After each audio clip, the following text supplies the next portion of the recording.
Welcome back to the Supercar Connection podcast. Crazy. That's BMW drivers for you. Yeah. Back in the stew, as you said. Back in the stew. I accept that I lose 100K on it. Like, I'm accepting of it already. Like, we've seen kids turn $7 into $45 million.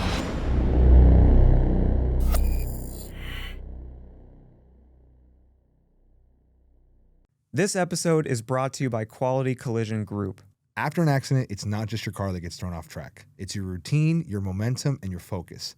That's why I recommend taking your vehicle to a Quality Collision Group owned shop. They are OEM certified shops, use exact parts and repair standards your car was built with.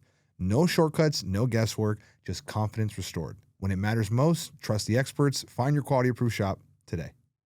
There's better ways to make money. There is better ways to make money. There's a lot of ways to make money. There's like so many opportunities nowadays. I feel like that like a 15-year-old kid can make millions. Yeah. We're here with JOJO SIM. Yeah. What do you do? What's the way that you make money today? Through social media. Through social media. Is that one of the ways that a 15-year-old could make money? Of course. The internet. Yeah. That's all you need. You just need a phone that works.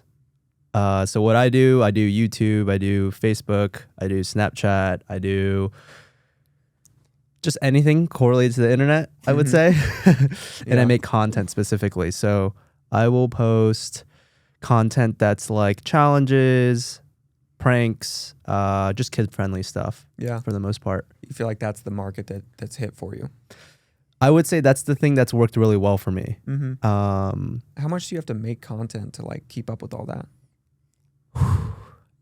So there's no breaks. Yeah. There's no breaks. There's no summertime like, oh, like I'm going to take a summer break. None of that. So luckily I have so much content now that I've been that I have filmed for the past 8 years now. Mm-hmm. So I call it like evergreen content is what they call it. So you could repost a video that you filmed 4 years ago, 5 years ago, and it would still do well because it doesn't follow any trends. Yeah. Okay. Does that make sense? 100%. So we're familiar with evergreen. Yeah. Okay. There we go. So I have over like 3,000 videos that I just have in my iCloud. Hopefully my iCloud never gets hacked. Yeah. But I have so much content now that quote unquote like the hard work has been kind of done. So my week is a lot easier nowadays. Like I'll film maybe like 5 to 10 videos. Maybe if I go on a trip, it'll definitely be like double or triple. But for the most part, I have so much content now that I'm always like kind of repurposing, if that makes sense. Yeah. That I don't need to work as hard. So it's been weird over the past year to 2 years. I've been in a different like work ethic because my focus is now shifted to like quality over quantity, if that makes sense. It used to be quantity over quality. Right. And that's kind of how you stay up with the social media game. Yeah. You think it's changing at all? Oh, for sure. Always changing. It gets harder and easier in different ways. Yeah. Obviously saturation, I'm sure you guys are aware of. Certain trends come and go really quick. So my focus has always been like making a piece of content that doesn't necessarily follow a trend. Yeah. When you say making videos, you're talking about like this is short form 5 or 10 videos. This is like long form 5 or 10 videos. Great question. So I actually started making content specifically for long form when I first started. I was actually on a group YouTube channel where I was like with my high school best friends and we were screwing around like in our friend's house and we ended up picking up a camera and just making content. Stupid challenges like pull the rope and whoever falls first goes into like ice bucket, like cold water, like pool or something like that. So it was stupid, but it was like there was a dynamic that was there and people really enjoyed that. So it started from long form, and then once TikTok came out, like 2019, 2020, that's when I was like, honestly, screw the long form because it's so much easier to bang out 3 to 5 videos in a day versus one long form that takes 1 to 2 weeks. And specifically for my content, that's how long it took to make those videos. And the results wouldn't be nearly the same in terms of like seeing a viral video, I would say. Are you cranking on trials right now? Of course. Yeah. I've noticed it's kind of ruined some things in some ways because I've noticed when I'm scrolling reels, I see kind of the same viral videos like every couple days from the same accounts. Just obviously they're just reposting their viral videos daily. So it's like half of my feed is new stuff and then half of it is just old viral videos that I've seen like 10 times now. It's kind of interesting. I've actually never seen a viral video reposted on my my reel side. Really? Which is interesting because I guess you have just like a different reels kind of feed. The algorithm has to be different. Yeah, because your page too. Just I feel like the dynamics of your page versus because you're talking about like your personal. I'm talking about my personal. Oh, page. interesting. Yeah. I used to do like 20 to 25 trials before trials was even a thing. So they used to have this. I forgot what it was called. It's been so long now, but they used to have a thing that was similar to trials prior to trials coming out. Yeah. And for just the big accounts. Just for like certain accounts got it. It was in beta program. My Facebook rep was like, hey, like I could put you in this program and you could try it out. And then I grew I was at like 300K followers and I grew to like 1 million in like 4 or 5 months because of it. And this was because obviously I have so much content. Right. I could just crank those out like every 5 minutes. Like it does, and none of my followers are seeing it. So it's not like a spam like repeat of videos or something that they've seen in the past. It's just like new content to people that's never seen it, which is why trials is elite. Right. There's got to be a nerf coming of some sort. Well, they already did. Oh, they did. Yeah. So I used to be able to post like 20 plus. Now I can only post 4 max in 24 hours. Really? Yeah. They nerfed the heck out of it then. I wonder how much because I heard someone say that theirs was at 10. Oh, really? Yeah. So I wonder if it depends on the account. Mine's at 4. Wow. Yeah. They were spamming. It's funny because I had a call with the meta team because they wanted to like see what my thoughts were on it and stuff and see the progress of like the quote unquote trial beta. And they saw that I was posting like the same videos, but I would edit it a little differently. So I would A/B test the same video, but different caption or something, or different text on the screen, different cuts. Maybe the first 2 seconds or something like that of the video, but it's the same video. Sure. And they didn't like that. They did not like that at all. Okay. So then they took it back to their higher ups and was like, we can't have someone like him taking advantage of the system, basically. Right. And they limit me to 4. Well, then don't create the fucking system. If you don't want it to be, you know what I mean? Don't create it. You want me to exploit it. Yeah. That's my thing. But I think part of it, so can I ask you a Which, by question? the way, JoJo has some cars. That's why he's here. Yeah. And we will talk about cars. Yes. I promise you. Yes. But if you've ever you ever thought about getting into the content game, which we're in it now, some nuggets for you. I would say anyone that wants to make content, I think there's endless opportunities. Even if you don't want to do it for the purpose of a business, I think it's still good to do just for something good to come out of it. Usually good comes out of it, usually. Usually. Yeah, usually. Usually. And it's a usable skill. Yeah. For sure. Because every business needs social media, for better or for worse. Like, it does kind of suck that, hey, I just want to run a restaurant. And it's like, well, you got to be on Instagram and make good content. You need to make sure those TikTok foodie people that come in, you treat them well, because those are the ultimate Yelp reviewers. Dude, my favorite things are the Dave Portnoy pizza reviews. Have you seen it when like somebody treats him like poorly and he just bashes the place and then the place gets swarmed? Those are my favorite. That's things. like the most terrifying thing ever. If you're a business and you get someone that's like quote unquote like popping on social media and you give them a bad experience, like.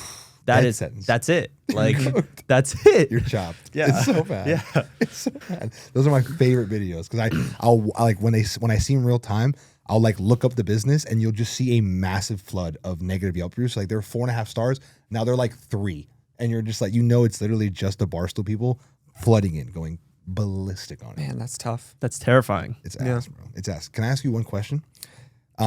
You mentioned that you have a Facebook rep. How do you get a Facebook rep? They have to reach out to you. Okay. So I got my Facebook rep through a friend, but the person that recommended me, my friend that he had the Facebook rep, and he recommended me to him, but he is extremely picky. So even if I recommend him and I have before in the past, like, hey, this is a very close friend of mine. He's looking to get some help on his Instagram page. It's all correlated. Meta, Facebook, all that stuff. He goes, yeah, like I can't really help him because I don't rep him. Or it's like, hey, like I could relay this to other team members and see if they want to help him. Got it. He's picky. He's not going to just help anybody, which is crazy. The it's only crazy. reason I asked that, It's pretty wild. Yeah.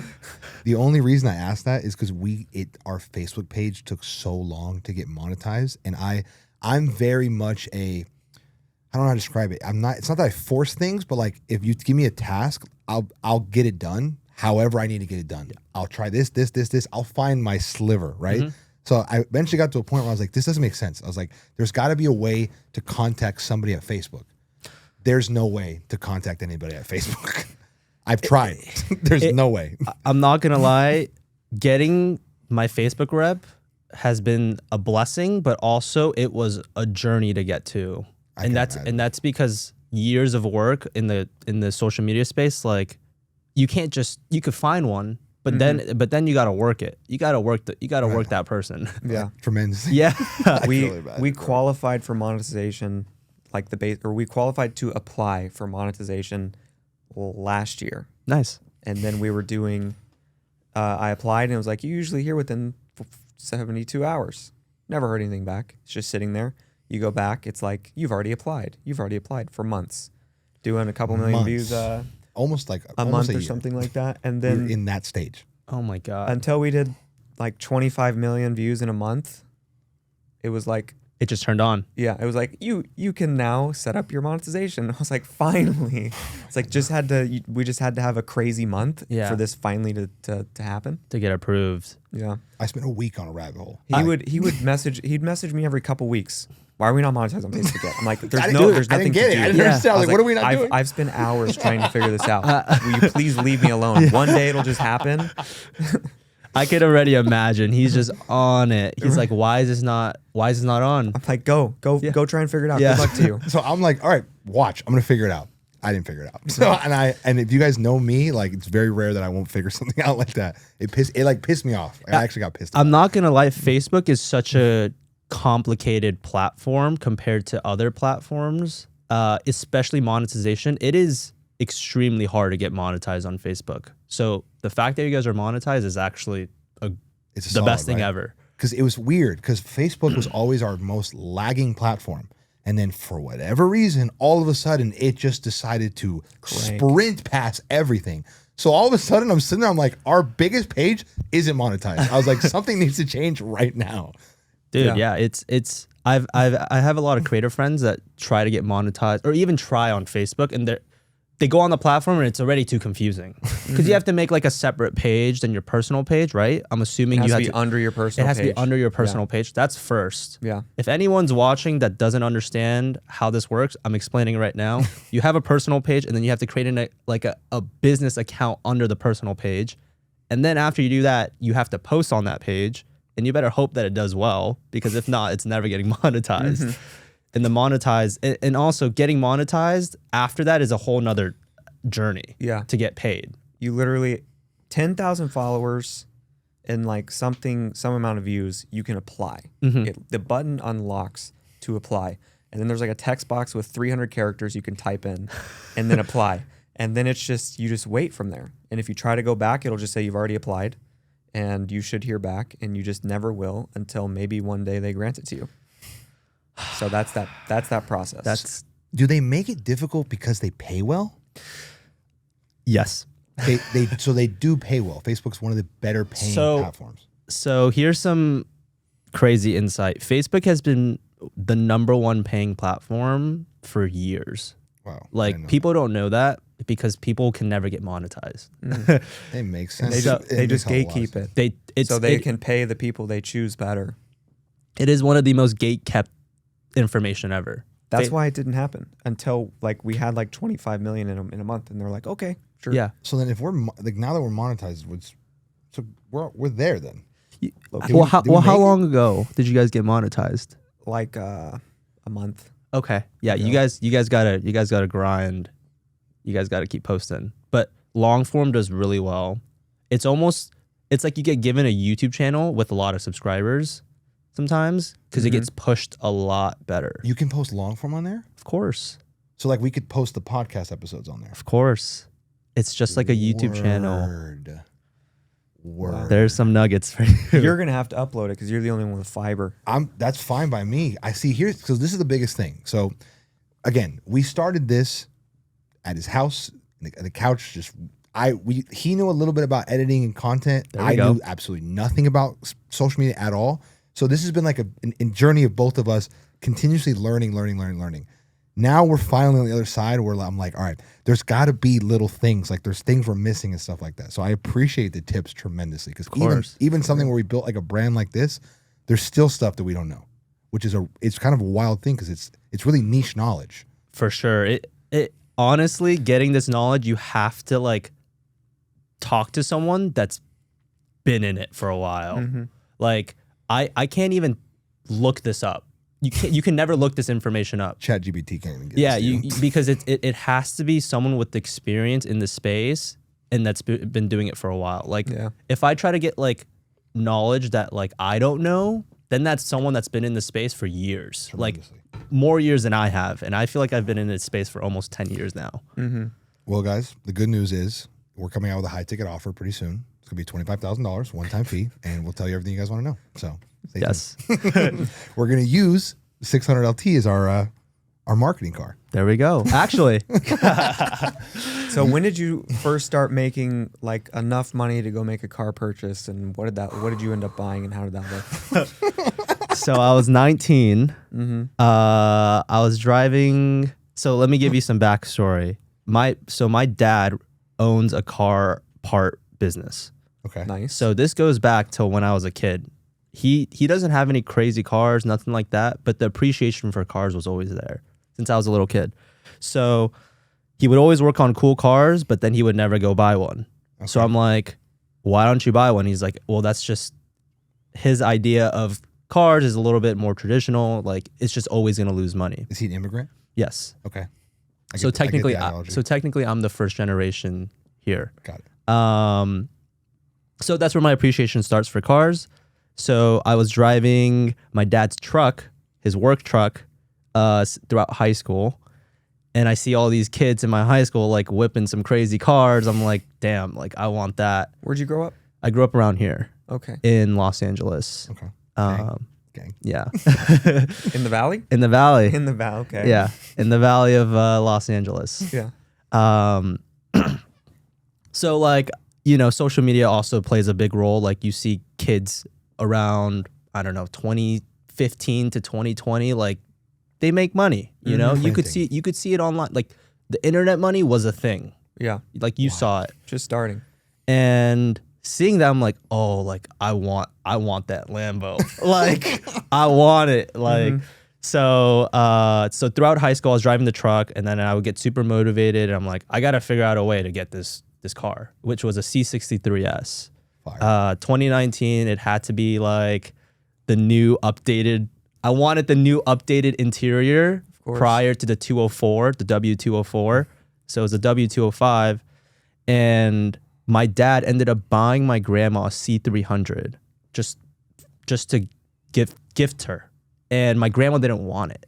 She didn't want the car, and my dad was just stuck with the car, and then he let me drive it to school, which was really freaking cool at the time. This was senior year, and I'm like, oh, like this made me even want it even more. I want the upgraded engine, the V8, the W205. Like that thing is sick with the badges.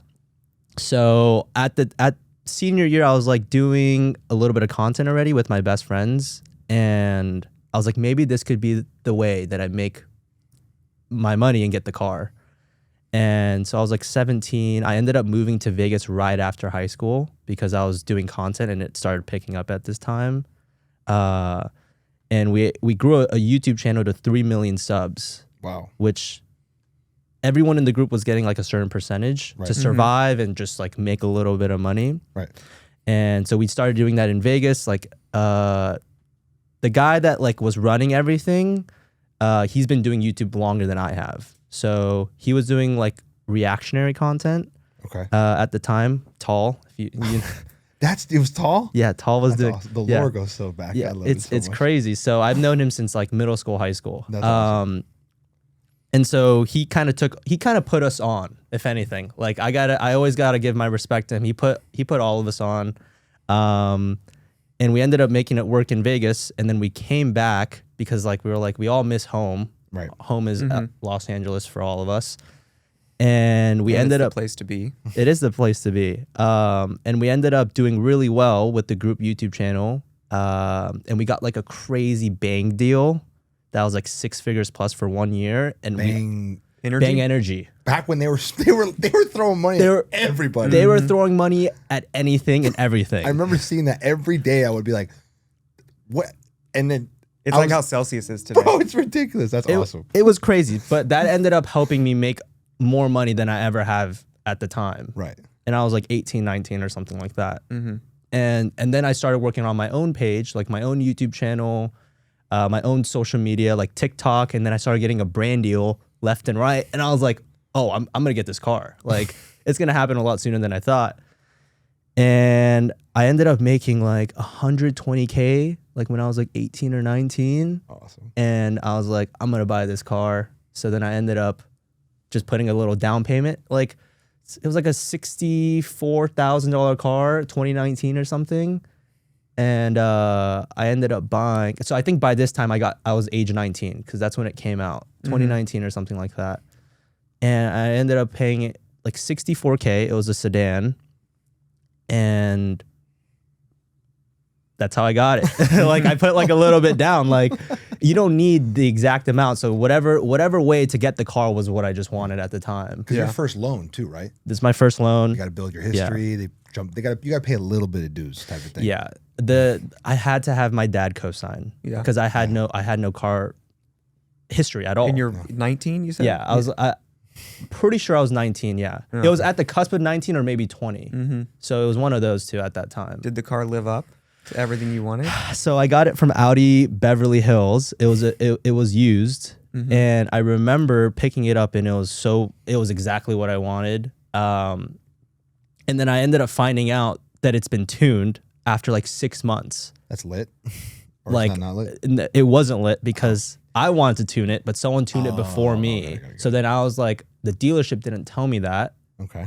And so then I was pissed off. Like I was like, what the hell? Like you guys gypped me. Like you guys said that there was no tune. Like because when I called it, I wanted to make sure like it wasn't tuned or any work has been done to the engine. Yeah. And I remember driving it and there would be check engine lights coming on and off. And I'm like, ooh, that's not good. Like, so then I ended up bringing the car back and they just took it back for exactly what it was. But I ended up spending like 15K in mods throughout that process. Right. So I did a wrap, I did wheels, I lowered it. Like I wanted the exact like modification I wanted on that car. But it ended up kind of working out because I just got the car. Like all the payments that I put towards the car, I just got it all back. It was a bank account, baby. Yeah, except the mods. Yeah. So How long did you have it? I would say like maybe 1 to 2 years, something like that. Oh, really? Yeah. And then you got to give it back to them. And then I got to give it back to them like just how it was. That's They're not smart. bad. Yeah, that wasn't bad. Yeah. I put like a good amount of miles on that car too.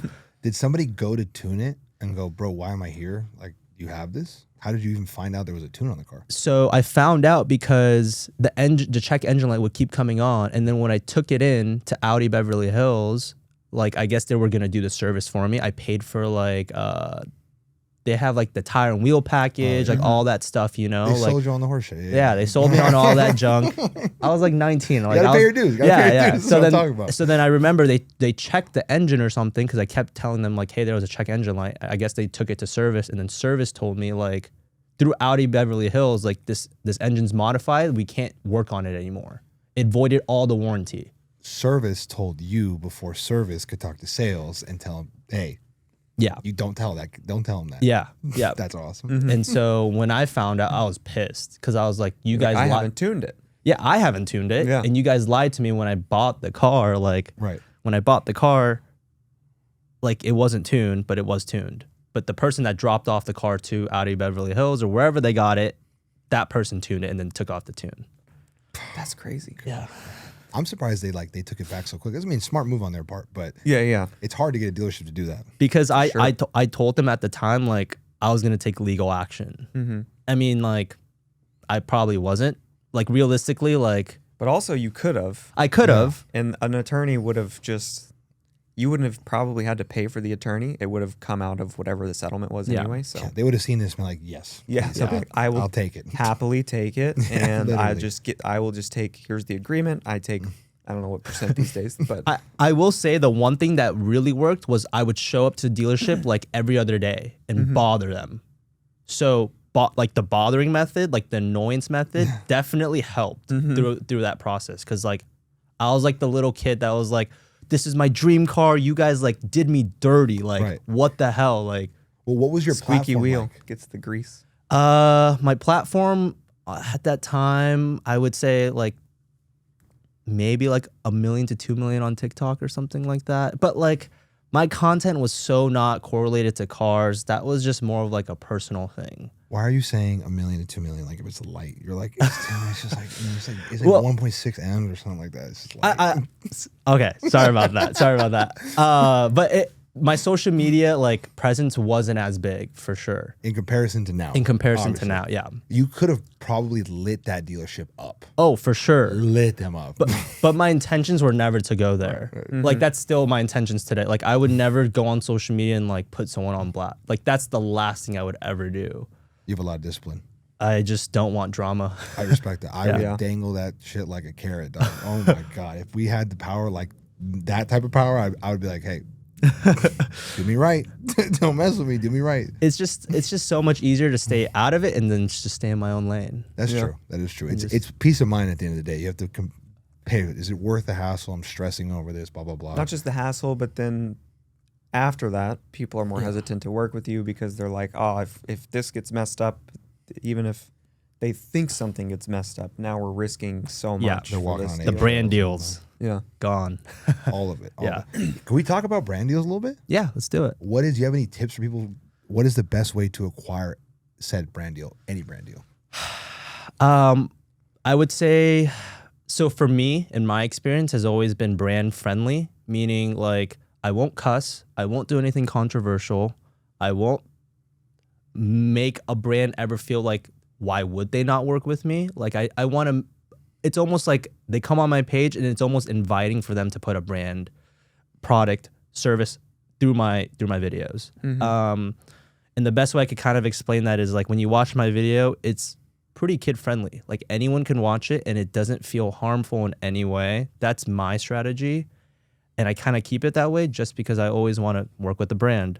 That's what also keeps the lights on. Right. If that's not your strategy, I've noticed people have a really strong audience in whatever they do. So for example, like the Nelk boys, like they are not kid friendly. They'll drink alcohol in their videos.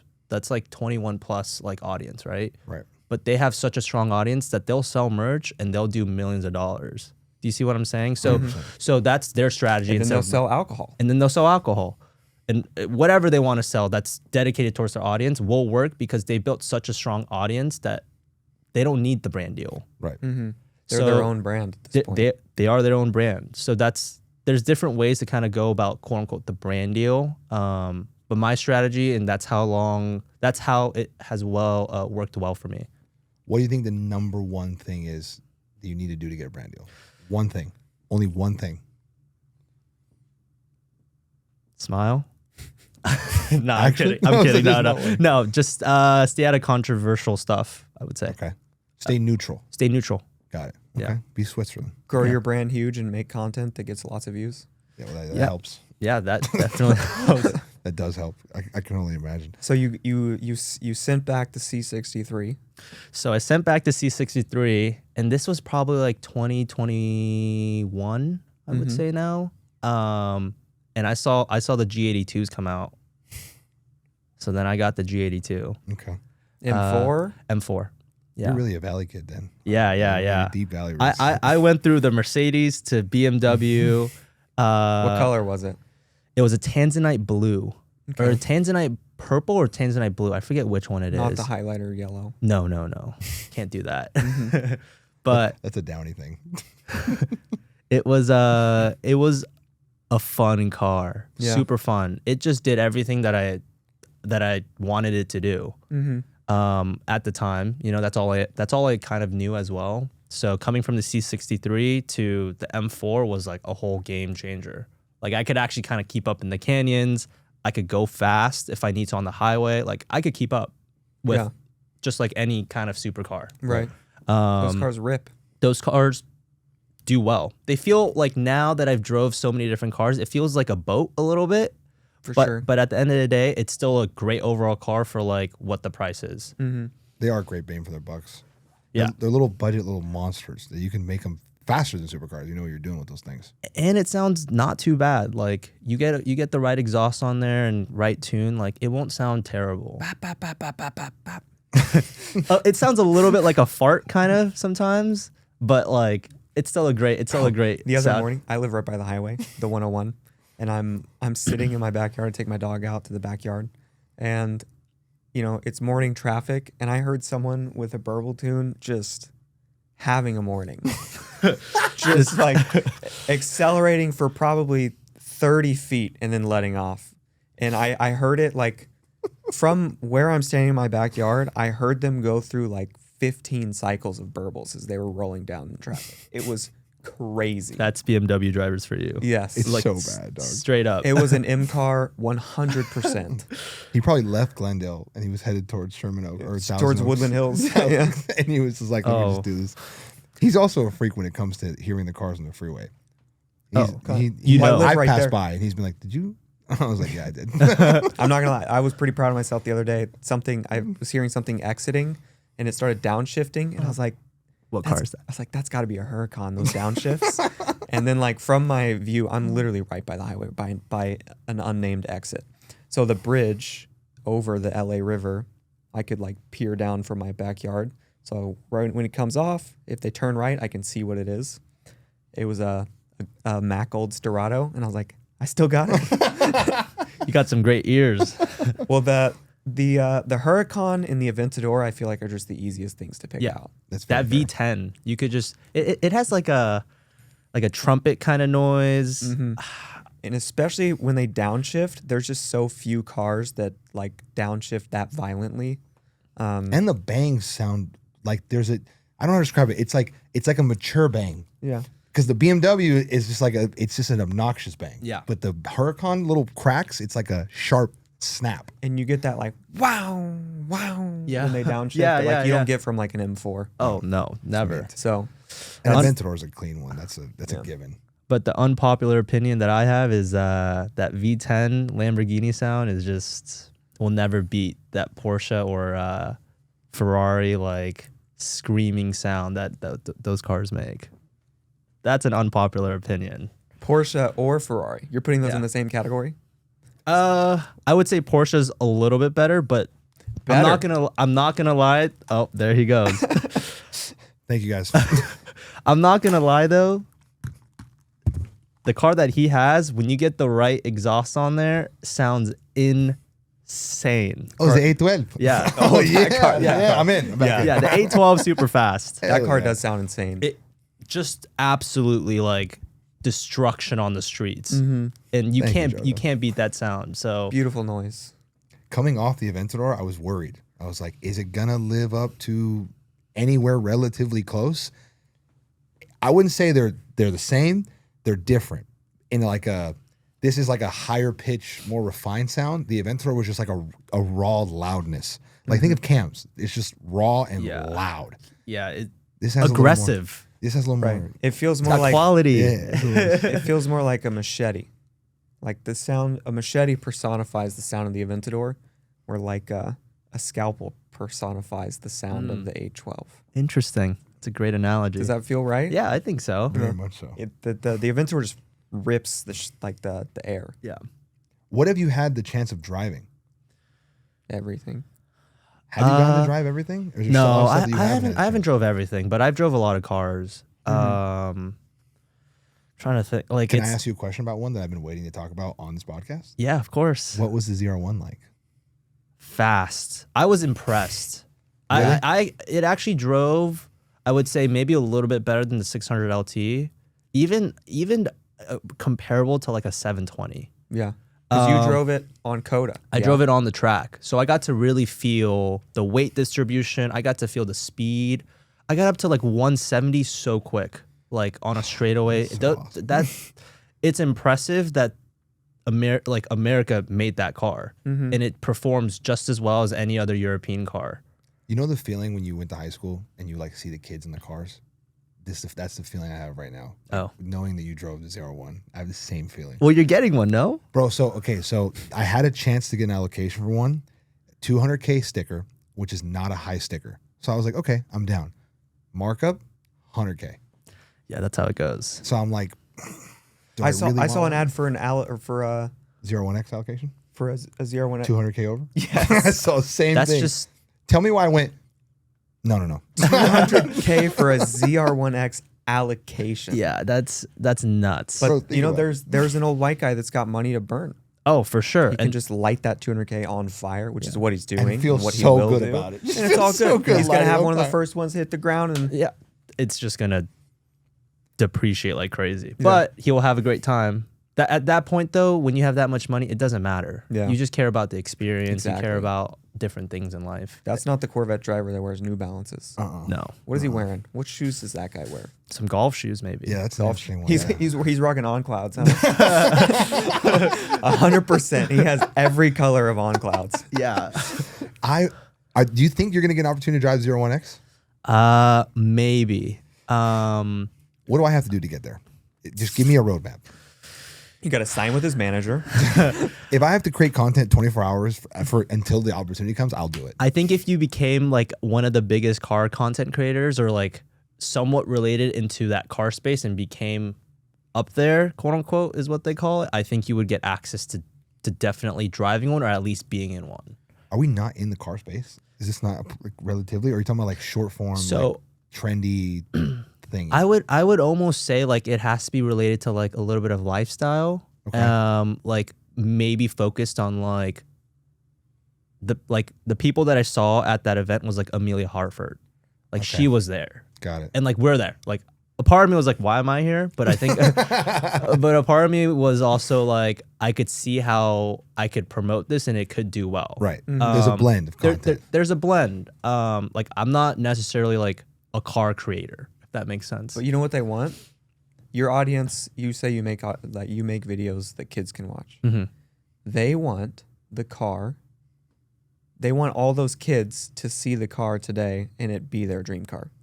That's literally what the rep said. Yeah. They want that poster on the wall for these kids. They want the kids to look up and go, one day I want to own a ZR1 Mm-hmm. or a Corvette. Yeah.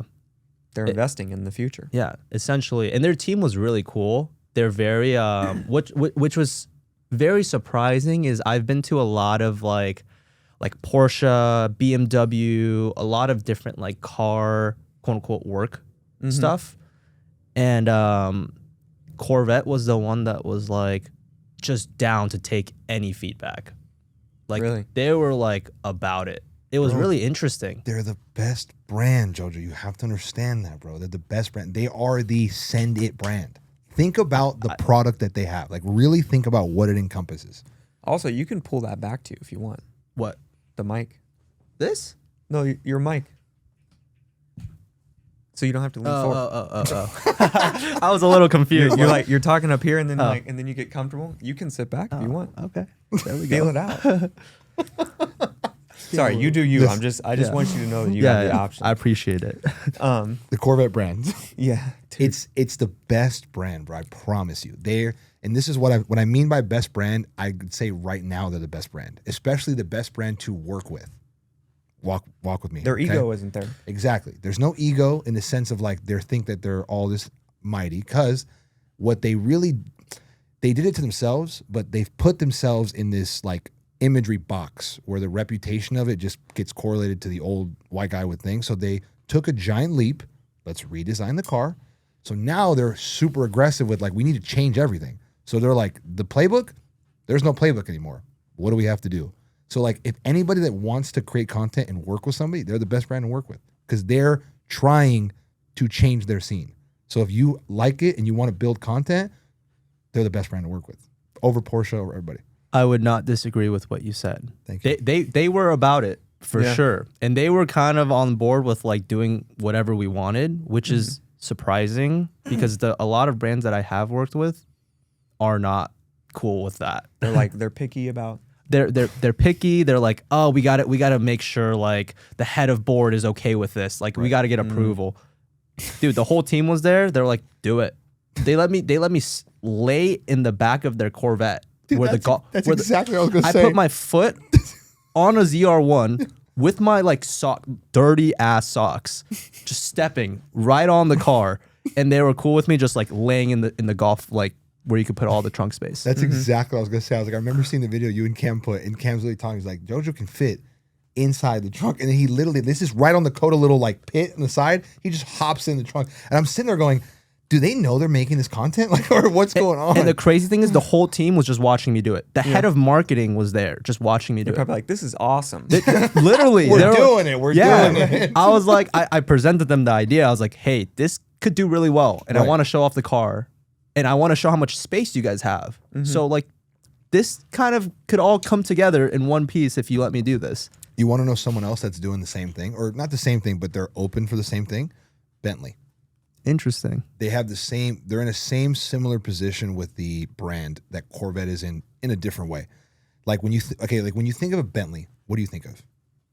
Like old money kind of vibe. The old head that probably lost like 200 grand on their car after buying it in 2008. Like That's exactly what I go to, the same thing. And they know it. So I don't think they're yet trying to make too active push, but like they vocalize, they're like, we would like to get a younger audience into the Bentley brand. Cause the problem with them is you automatically kind of put them in like Rolls Royce Bentley type of thing. for sure. They want to be Rolls Royce Bentley now. Interesting. Yeah. It's a whole thing that they're going to start doing. Well, Watch. what I've heard is Rolls Royce, the age of people buying it has dropped significantly. Tremendous. Like the average buyer used to be like in the 50s, I Yeah. think, and now it's like almost high 30s, Yeah, I think. yeah. something like that. Something in the 30s. And Which I is was like, wild. and when I saw that statistic, I was like, that's crazy because people that are younger are buying Rolls Royce now. Think That about it. Cullinan. The Yeah. Cully. I think the Cully was the car that really did it. Yeah. Cully like mass predict. For sure. 100%. Vibes on high. I kind of want a Cully. Doesn't everyone?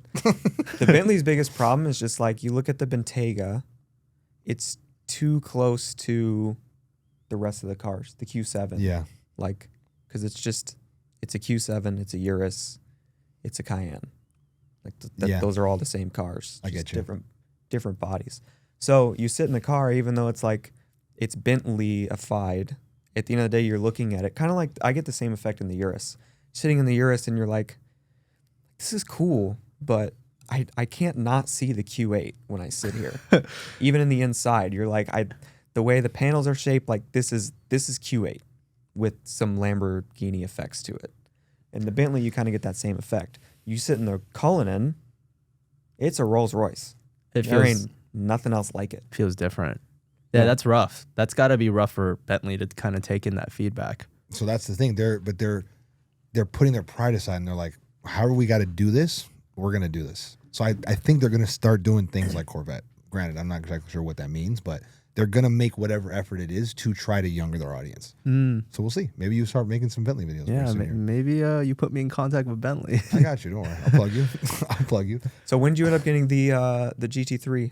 So it's not even after. I had the G82, and then I was like, this guy that I'm friends with had another friend that actually bought that GT3 that I bought, and it was a cup kit, 2014, and I saw him whipping it on the road on the highway, and we were just it was like 5 or 6 of us cruising in the night, like we did Stunt Road down to PCH to Sunset, like we were just ripping it, and I see the car, I'm like, that's an insane car, like I've never seen that in my life, so I was like, love at first sight. And I approached the guy that my friends were friends with, like that owned the car, and he he's a cool guy. He's into cars. He loves cars. He has a ton of cars. And I told him, hey, if you ever sell this car, like, I'll buy it. Like, I want this car. And keep in mind, he was ripping this car. Like, I just didn't care. I just wanted the car. Right. He had an exhaust on it already? He had an exhaust on So it. you were hearing it. You were everything. Wah, ba, ba, Yeah. ba, ba, ba. And it was so low. Like, That was pretty good. I know, That's pretty good. that noise is... it nice. just, the stance of the car just looked insane for street, like a street legal car. I was like, the road presence it had was just like, whoa. So it had a cup kit? It had a cup kit on there. So like the front fenders, little flared a little bit or Yep. whatever? It was Big spoiler on the front type Yeah. thing. it was done proper, like a professional job at an actual Porsche dealership. So it wasn't like got it. Alibaba special. Like it was done properly. Yeah. And It's like these wide body Uruses we see. why they're all There's a difference between some of these wide body Uruses. Oh. You open the door. That's all you gotta do. You see a wide body Urus. I'm gonna tell you. You see a wide body Urus. Go to the back door. Open it. That's it. You can tell right then and there. Sorry. Go ahead. But well, that's interesting. Thanhanks for letting me know. Do it next time. You're gonna think of it. You're gonna laugh. So then when I saw the car and I told him, I was like, hey, like if you ever sell the car, let me know. I'll buy it. And a part of me didn't really care about the problems that car was going to come with. And also the way he treated the car. He was planting the bottom of that car and it was like sparking when I saw him drive like multiple times. But I just didn't care. I thought that was badass. I was like, I want that. I want that car. I want that car. So he finally told me like, hey, I'm looking to sell the car. And he gave me an offer at the time that was like, quote unquote, a good deal for a GT3. And he sold it. I ended up buying it for $140 and it had like 26K miles on there or something. I took into consideration that those engines were gonna blow, and they're known to blow, and they had problems with the engine. But I was like, I don't care. Like, it was I want the car no matter what. Were you within the 10-year So warranty period? I was within the 10-year warranty. I had like maybe 8 months of it in that 10-year kind of warranty. So you're like, I'm just gonna redline. I'm just gonna beat on it. Like I don't care. Like a part of me just it's like the idea of like it's not gonna happen to me. That's just what I went in with, and I beat this car up. I was like destroying that engine, like redlining it, downshifting when I'm at like 8,000 RPM, like just destroying that car. But it was so fun. Like you just can't beat the sound, and the way it drove really well. It was on really good suspensions. It had the adjustable suspensions, so just the suspensions alone were like 15 to 20 grand. Wow. That was properly put on the car. On a Porsche already. That's like the one thing I'll give it. Yeah. Even stock comes pretty dialed. So Yeah. I can imagine. And so just driving that car was so fun. Like looking back at it now, I wish I kind of financially looked at it in a different way, but you know, I'm just like, I want the car. So I had the G82, I had the GT3, and then I was driving the GT3 so much that I was like, I'm just going to sell my G82. Like, I don't even drive it. Like, it's kind of like, at this point, I was kind of over the BMW phase. Like, I kind of... You graduated. I graduated. You went to college. Yeah. Because you don't want to go back to high school. So, yeah, because it goes, what, like BMW to Porsche after usually, Of right? course. Quite Especially literally. M4 to GT3, that is the most natural progression in human history. Very much so. So I just followed, you know... You're a Valley kid. Yeah, I just followed what was given to me, I said it essentially. earlier, Yeah. You're a Valley kid. And it drove so much better, ripping it through the canyons. It was just an insane experience. Like, a part of me sometimes wishes I had that car today just to like hear it just be an absolute menace through like on the side of buildings. Just the amount of noise and road presence it had was just elite. Yeah. But you know, it's been like a year, and I took it to the track. At this point, I was like, oh, my engine's not gonna blow, and the warranty also expired, by the way. I took it to the track. I beat the living crap out of it on the track, and also I had a couple friends that drive professionally drove the car, so they were also beating on it on another level that I wasn't on. And I ended up bringing it back after, and the day after I brought it back from the track, I just see the engine cylinder 2, cylinder 3 misfire. And I'm like, oh, okay. Like, I don't know what that means. So then I took it into the shop. The shop guy only works on Porsches, tells me, hey, your engine's blown. I'm like, are you sure? Like, Can we check? Yeah, like because he knows, Right. but he didn't really even like care to really look deeply, and it also costs a lot to do that. He's just like, I've seen this. I've been here before. Yeah, I've been at this like 1,000 times. Mm-hmm.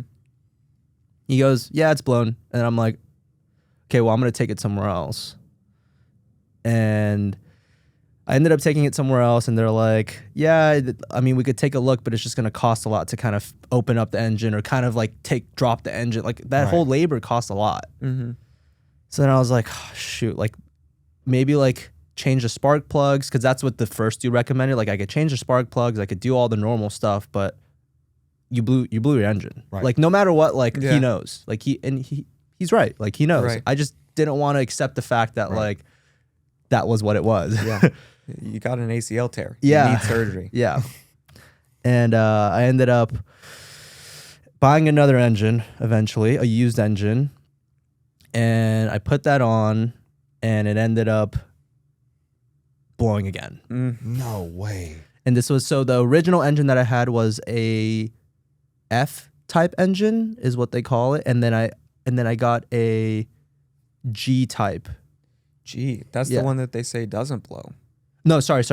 I had an E in the beginning. I had an E. My first original engine was an E, and then I bought the used one for an F, not the G series.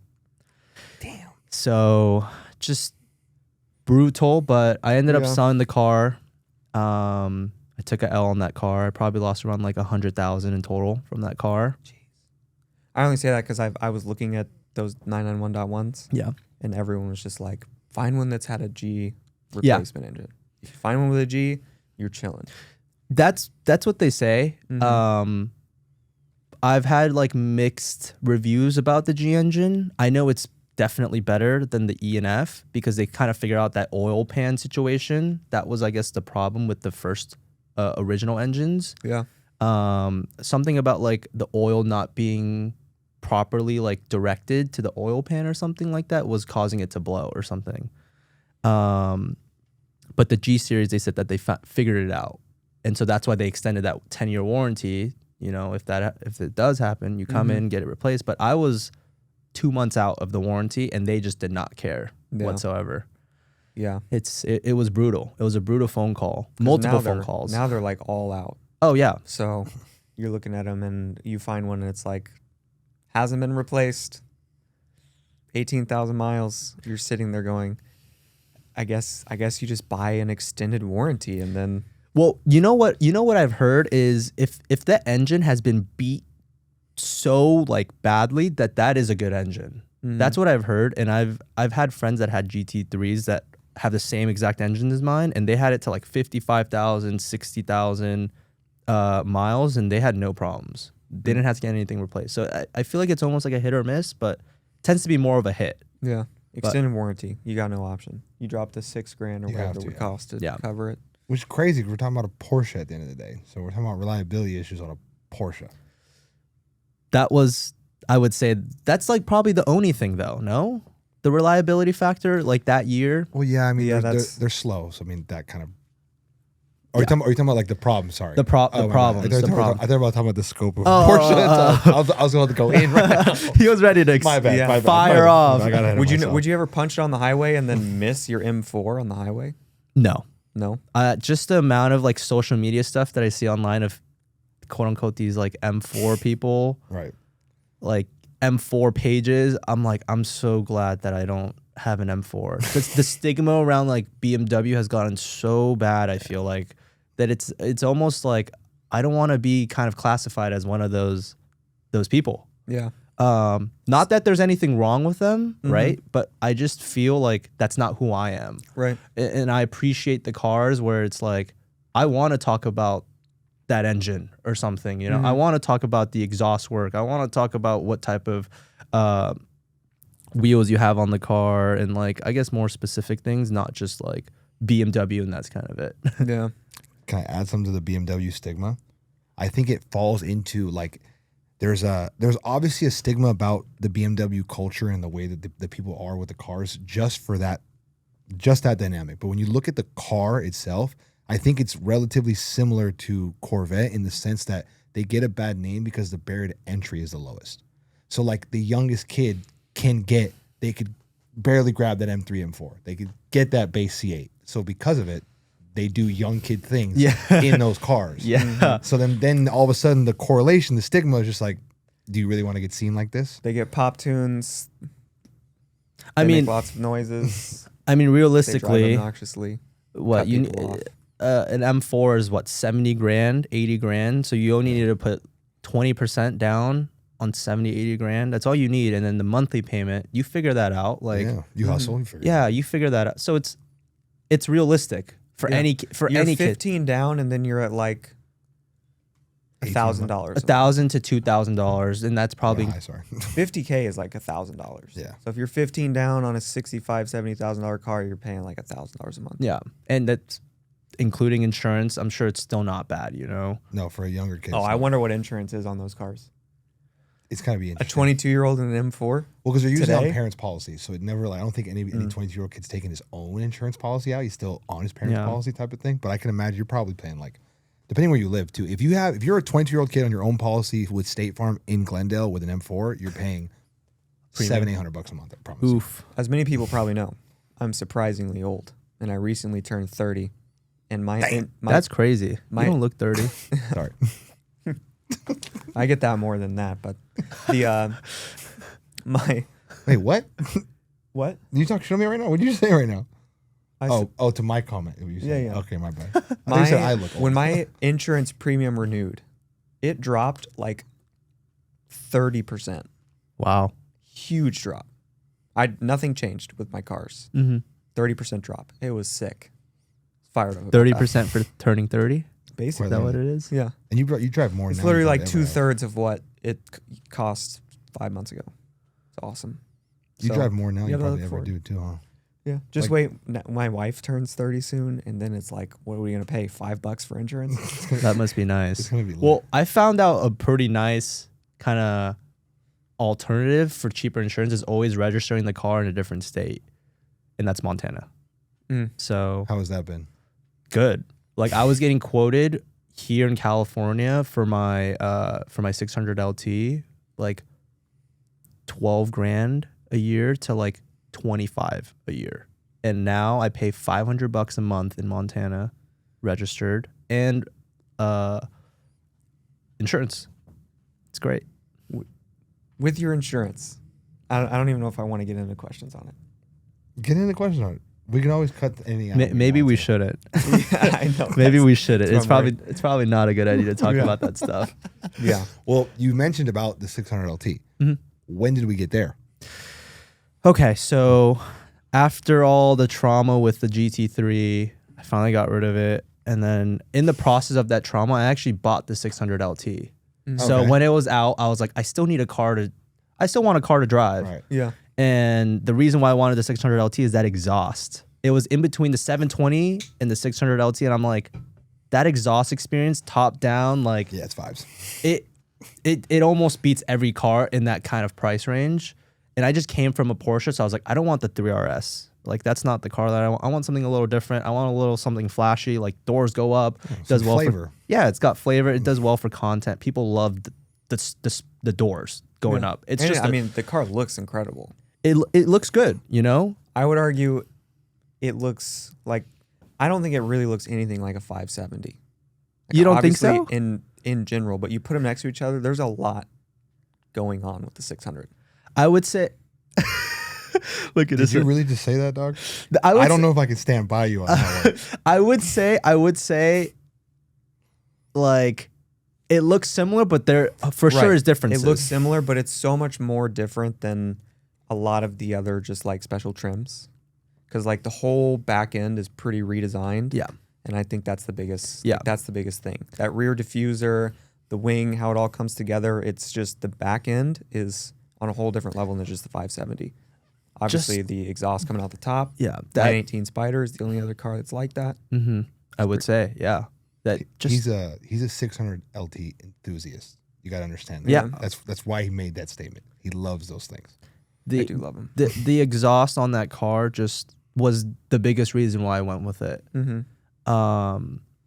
Because I was in between the 720, and the 720 is a lot faster, but it has more problems. Yeah. From every person that I've ever spoke to about owning a 720, they've had like significant amount of problems with the 720. And the people that I know that had a 600 LT told me like they had maybe one thing, like a few things, like, but it's so minuscule that it's like, oh, it's like not that expensive to get it fixed. And you've got a traditional suspension setup, and with the 720, you're paying 20 to 25 grand to replace the accumulators. And that's just, you have to do that every however many thousand miles. Yep. Like if you have the 720 and you drive it, you're going to pay 20 grand to get them all replaced. Yep. And so there was just a lot more like maintenance fees between a 720 and a 600. So I was like, I think I'm going to go with the 600. And the exhaust, like I said, was the biggest factor. This is why you listen to us. So you know these things. You people out realize there something? getting into 720s who's like, these are a crazy deal. You can get a 720 for 200 grand. Yeah. If you see a 2018 720S with like 18,000 miles, don't do it. I'm just telling you right now, even though it looks like a good deal, you're like, I can get this for what? You're going to Don't pay do it. 15% of the car's value in service costs. Yeah. Don't do it. It looks Don't do sick it. though. Oh, it's I'm not going to lie. No, they're awesome. and it rips. Oh, yeah. Oh my god. Yeah. It is ridiculous. The handling in that 720 versus the 600 is like pretty different. I would say like different as in like, wow, like you could tell. Yeah. But the 600 still handles really well on the Canyons. It handled maybe just a little less than the GT3 Cup Kit that I had on, but just different. It just handles differently. You also had a $20,000 suspension on it, apparently. On what? On your GT3. Yeah. So that's wild. It was just moving. That So GT3 thing was dialed in. It was meant for the Canyon. That's just what it was meant for. Yeah. And yeah, if anyone is in between the 600 LT and 720, like just understand that like there's going to be a lot of expenses between or for a 720 than a 600 LT, I would say. You realize you've had a very non-traditional like car guy journey in the sense that you bought a Porsche that had so many problems, and then you're like, I'm done with this. I'm gonna get a McLaren, and then didn't have that many problems. It's the complete opposite in reality. It is. The complete opposite. It is, but that's also because of the trauma that I had from the Porsche. Yeah. But I actually just sold the 600 LT. Really? Yeah, I just sold it. Congratulations. Wow. Yeah, it's officially, it actually disappeared today. Wow. Someone picked it up today. That's Congrats. awesome. So what's next? Can you say it? I can. Yes. Yeah? I'll actually show you guys. Let's go. You know what's funny? You already know, don't you? I do know. He knows. I hate you. But I'm I'll- tapped in. What do you want me to I'm tapped in. Okay, baby. I'm gonna pull it up on my phone actually, because it's actually being built right now, Heck yeah, dude. It's awesome. and it's in Germany. Oh. It's in Germany. Let's go, baby. So we're going back. So I think like the hats are all here. We got McLaren, Ferrari, Lambo, and Porsche. And JoJo's taking his talents back to Porsche. Did you spec that car? So I did not. Okay. No, I happened to get lucky with a friend that works at Porsche, but I got the spec that I wanted. Yeah. I got the spec that I wanted. What is the spec? It's a ice gray metallic, with like gray stitching in the inside. Nice. I just like gray. That's why even my McLaren was gray. It's my middle name, There you go. And so, actually. no Not a way. joke. Yeah, my middle name is Oh Gray. damn! I thought you were joking. No. That's kind of cool. Gray is my middle name. You're so white, dog. You're so white. Nah, bro, I'm Gray. And so, gray. It's like almost like a white kind of, but they call it gray. Right. And it's with black. So ideally, I want it all black. That's like my spec, but also like I make content, so I want something that kind of pops a little bit. I mean, I could always wrap the car, right? Oh, you're gonna do a full Yeah, you're build, gonna dog. wrap yeah, the car. I'm gonna wrap the car. So You're if gonna I do a full build. so if I ever wanted to just change the color, I would. Can I just tell you this? Our color that we're going to be releasing would look Mint. so ridiculous on your car. Like you just said, I want a car like for content that pops. Just wait, dog. All right, I'll be waiting. It Just looks wait. so good. I'll be waiting. Did they give you any ETA of landing at all? So they said September is when it would be coming. Oh, it's relatively Yeah. quick. Okay. Yeah. Word. It's probably They're relatively turning around when and we'll have burning our on color. those things, huh? Yeah, it will be. So we'll be matched. So I know you'll want to drive the gray a little bit. You know, You want to do? Yeah. we'll float the gray and stuff like that. And right when you get tired, we're ready. I'm gonna mock up your car in our color, and you're gonna look at it and go, "All right." I'm down. I wouldn't be surprised. It's gonna be awesome. But that's awesome. Congrats. So yeah, it's I secured it for now. Mm-hmm. I sold the McLaren, so I'm gonna get the funds from that relatively soon. I'm just gonna hold on to the cash, and so this is kind of maybe what I need to ask you guys and maybe the audience. I don't know how to kind of go about, should I pay off this car or should I hold like just like a long payment, you know? Should I like Woodside credit it, or should I just don't know how to kind of go about it. Put a big down payment and just have like a lower monthly. So the goal of this car is to have it forever. That's what I want it for. So ideally you would want to pay it off as soon as possible, right? Or even pay it off. Yeah. But the problem is I don't want to put that much money in the car just because like I know I could do more with that money. And it's a Sound hard like battle. you answered yourself. It's a hard battle though. Can I ask you a couple questions? Are you confident in your ability to make money? Yes. Okay. Do you use money to make money? Yes. Okay. Those two questions is what I always tell people, because first thing is it depends on the person's financial situation, not just how much cash on hand. How does the cash get utilized? Are you someone that makes money and saves it, and you just have kind of like that mentality, like I'm just putting cash away? Do you have a big savings account? Or are you someone that's active with cash, where like I'm getting it in, it's going into stocks, I'm trading, it's doing real estate, it's going back into the business? Depending on the way you use it, that's the way that you spend it on the liabilities. So this car, even though you're going to keep forever and it's awesome, if any form you use your money to make more money, you want the least amount of it parked in the liability and the most of it ready to go for the opportunities that are going to present themselves. Gotcha. So now with that, we have a plethora of ways to talk about how we can maybe go about this. I don't know. What do you think? Woodside or just traditional funding? Because he's not going to lease this thing. So we got to do either just traditional loan or a Woodside or even a RIS lending structure. I mean, you can also lease and refinance at the end of the lease term. You could. The biggest thing is because the biggest thing is, but also with if you were to lease it, one, you can register it in California and you're running less risk of things. Yeah. And you're paying less sales tax because you're only paying tax on the payments. Yeah, and the taxes are broken down through the lease portionalized. So you pay a very small amount up front, and then they break it down in your monthly payments through the lease term. Number Gotcha. two, Tax-wise. since it's a lease, because we're not talking about like a Porsche lease. It's really a balloon note that's called a lease. So it's just, all right, here's your residual value. At the end of the lease, we don't take the car from you. This is just what you owe us. This is what's left. So your payments are lower, and since it's a lease, you can write it off against your business, those lease payments. I don't know if you're able to figure out a way to write your financing structure off. But if it's leased, you can write off payments.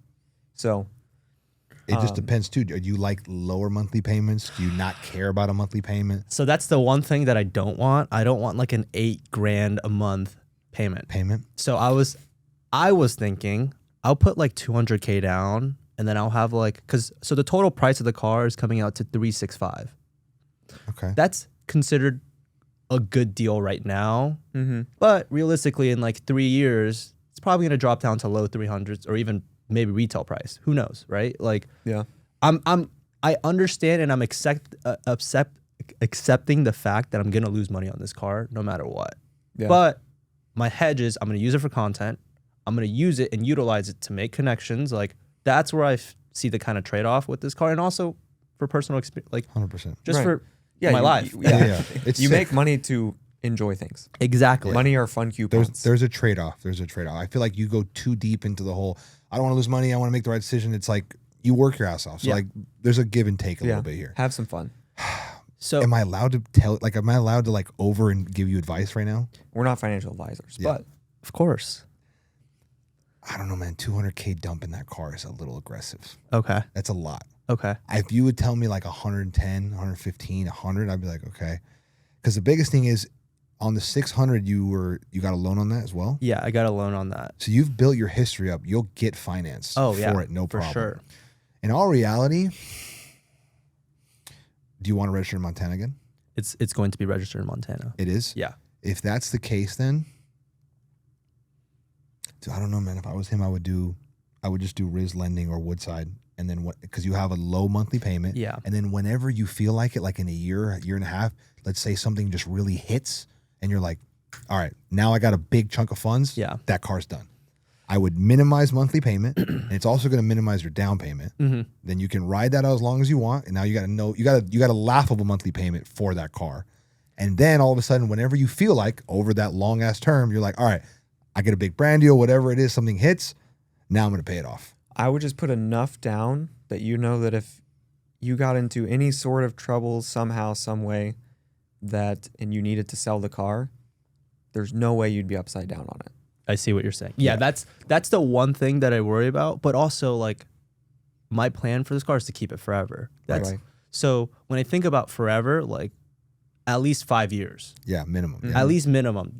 And I want this car in the garage and a part of the collection. I want to get another car after this. So it's like, do I kind of just do I just kind of bite it, like, and just pay it all off as soon as I can, and then just accept the fact that, like, okay, the money's tied in the car, but, like, I'm gonna make more money, right? It is an opportunity cost, because $365 is what's gonna go into the car. $365 in the market could make me significantly more. So it's a hard battle to kind of be in, like, oh, like, it almost makes me sometimes not want to get the car, Right. but I'm gonna get the car. Oh, 100%. So it's just like, do I just take that and understand that, okay, like, it is what it is. I'm going to make more money, and I'm going to put that new money into the things that I actually want to put it in as soon as I get the money.